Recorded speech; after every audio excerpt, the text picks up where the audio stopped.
પ્રભુ ઈસુનો આભાર માને ફરી એકવાર ઈશ્વરે આજનો સુંદર દિવસ આપણા જીવનમાં આપ્યો.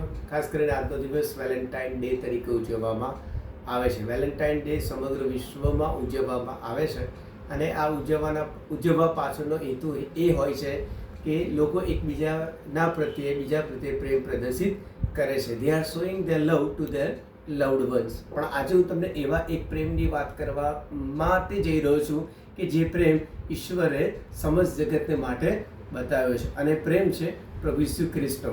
બાઇબલમાં લખવામાં આવ્યું છે તે પ્રમાણે ઉત્પત્તિના પ્રથમ અધ્યાયમાં કે ઈશ્વરે સમસ્ત સૃષ્ટિનું સર્જન કર્યું અને એ સર્જનમાં ઈશ્વરે આદમ અને હવાનું સર્જન કર્યું.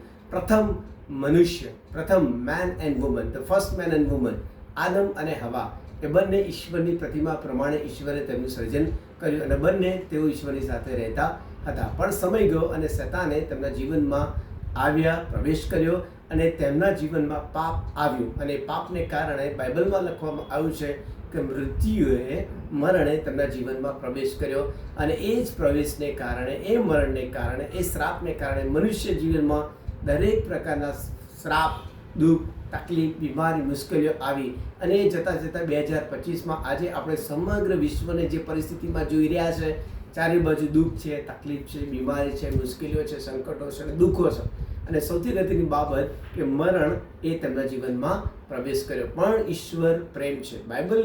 બાઇબલમાં યોહાન 3:16 લખવામાં આવ્યું છે કે દેવે જગત ઉપર પ્રેમ કર્યો. જે ઈશ્વરે પ્રથમ મનુષ્ય આદમ અને હવાને બનાવ્યા, એ જ ઈશ્વરે તમને અને મને આપણા ઉપર પ્રેમ કર્યો, સમસ્ત વિશ્વના લોકો ઉપર પ્રેમ કર્યો અને એ જ પ્રેમને માટે બાઇબલ કહે છે કે તેમણે તેમના એકના એક પુત્ર પ્રભુ ઈસુ ખ્રિસ્તને આ પૃથ્વી પર મોકલી દીધા. કે જે પ્રભુ ઈસુ ખ્રિસ્ત આ પૃથ્વી પર આવ્યા અને તમારા, મારા અને સમગ્ર વિશ્વના પાપ પોતાના ઉપર લઈને કાલ્વારી ક્રુસ ઉપર પોતાનો પ્રાણ આપી દીધો. અને બાઇબલ એમ કહે છે કે તેમાં દેવે આપણા પર પોતાનો પ્રેમ દર્શાવ્યો. એવું કહેવામાં આવે છે કે પ્રેમ એ દેવ છે, લવ ઇઝ ગોડ. પણ એવું નથી. પણ બાઇબલ એમ કહે છે કે ગોડ ઇઝ લવ, કે જ્યાંથી પ્રેમની શરૂઆત થાય અને ઈશ્વર જાતે જ પ્રેમ છે અને ઈશ્વરે તેના પ્રેમમાં આપણને નવું જીવન આપ્યું, પાપમાંથી છુટકારો આપ્યો, દરેક જાતના શ્રાપ આપણા જીવનોમાંથી દૂર કર્યા અને માટે જ બાઇબલમાં લખવામાં આવ્યું છે કે જે કોઈ તેના પર વિશ્વાસ કરે તેનો નાશ ન થાય પણ તે અનંત જીવન પ્રાપ્ત કરે છે. એટલે જો હજુ પણ તમે પાપમાં છો, હજુ પણ તમને લાગશે કે મારા પાપમાંથી મને કોણ છોડાવશે, તો બાઇબલ એમ કહે છે કે ઈશ્વરે તમને પ્રેમ કર્યો છે અને પ્રેમ ઈશ્વરે પોતાના પુત્ર પ્રભુ ઈસુ ખ્રિસ્તમાં બતાવ્યો છે. જે જરૂર છે કે આપણે એ પુત્ર પ્રભુ ઈસુ ખ્રિસ્ત વિશે વાંચીએ, પ્રભુ ઈસુ ખ્રિસ્ત વિશે જાણીએ અને પોતાનું જીવન પ્રભુ ઈસુ ખ્રિસ્તને સોંપીએ. હજુ પણ આપણે જાણીએ છીએ કે આપણા જીવનમાં, કુટુંબમાં ઘણી બધી જગ્યાઓ દુઃખમાં લોકો જીવી રહ્યા છે, તકલીફમાં છે, મુશ્કેલીઓમાં છે, સંકટોમાં છે, બીમારીઓમાં છે અને હજુ પણ તેઓને લાગે છે કે સમથિંગ ઇઝ મિસિંગ, કંઈક ખૂટી રહ્યું છે.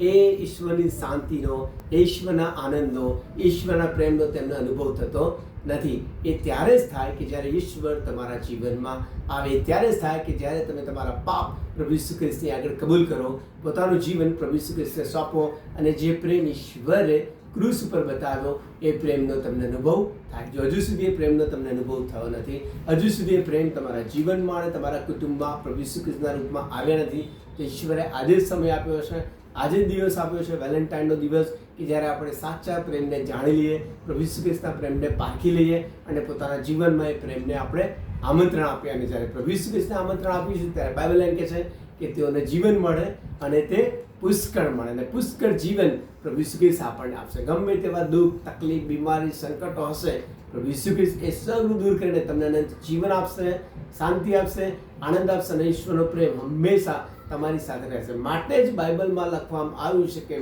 માં પોતાના દીકરાને મૂકી દેશે અને તજી દેશે, પણ ઈશ્વર કદી પણ આપણને મૂકી દેશે અને તજી દેશે નહીં. એવો મહાન પ્રેમ, અવર્ણનીય પ્રેમ, એ મહાન પ્રેમ, એવરલાસ્ટિંગ પ્રેમ, કદી ન ભૂસાઈ જનાર, કદી ન ખલાસ થનાર, કદી ન કરમાઈ જનાર એવો પ્રેમ ઈશ્વર આપણને કરે છે. ત્યારે આવો આપણે એ પ્રેમની પાસે આવીએ, પ્રભુ ઈસુ ખ્રિસ્તને જાણીએ અને સાચા પ્રેમને આપણા જીવનમાં અને આપણા કુટુંબમાં પારખીએ અને અદ્ભુત જીવનનો અનુભવ કરીએ. પણ એકવાર ઈશ્વર તમને આ વચન સમજવાને માટે સહાય અને મદદ કરે. આમેન. હાલેલુયા.